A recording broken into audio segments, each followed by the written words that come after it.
கல் தோசை கேள்விப்பட்டிருப்பீங்க, காட்டு யானை தோசை கேள்விப்பட்டிருக்கீங்களா? அட ஆமாம், வீடியோ ஃபுல்லாக பாருங்கள், உங்களுக்கே தெரியும். காஞ்சிபுரம் உழவர் சந்தைக்கு வெளியவே தான் இந்த ஷாப் இருக்குது. நம்மளுடைய பழைய காலத்து உணவான கொள்ளு ரசவடை, கொள்ளு சட்னி, இந்த மாதிரி டிஷ்ஷஸ்லாம் கொடுத்துட்ருக்காங்க. அதுவும் எனக்கு ரொம்ப யூனிக்காக இருந்தது என்னென்னா, காட்டு யானை அரிசி தோசைன்னா. இந்த தோசையை கொள்ளு சட்னியோட வச்சு ட்ரை பண்ணோம். சாப்பிட்றதுக்கு டேஸ்ட் வைஸ் சூப்பராக இருந்தது. தோசை நார்மல் தோசை மாதிரி தான் இருந்தது சாப்பிட்றதுக்கு. பட் கொள்ளு சட்னி அதில் ஒரு சின்ன காரமாகவும் ஒரு டிஃப்ரெண்ட்டான அந்த கொள்ளு ஃப்ளேவரோட சாப்பிட்றதுக்கு டேஸ்ட் வைஸ் நல்லா இருந்தது. அடுத்து இவங்களோட கொள்ளு ரசவோட ட்ரை பண்ணோம். இது சாப்பிட்றதுக்கு டேஸ்ட் வைஸ் சூப்பராகவும் இருந்தது. முருங்கைப்பூ சூப் குடித்தோம்.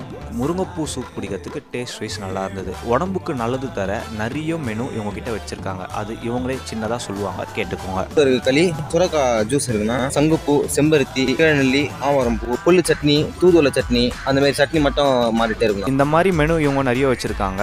இந்த ஷாப்புக்கு போயிட்டு சப்போர்ட் பண்ணுங்க. வீடியோ பிடிச்சா லைக் பண்ணுங்க. அடுத்த வீடியோல பார்க்கலாம். Tata, bye by.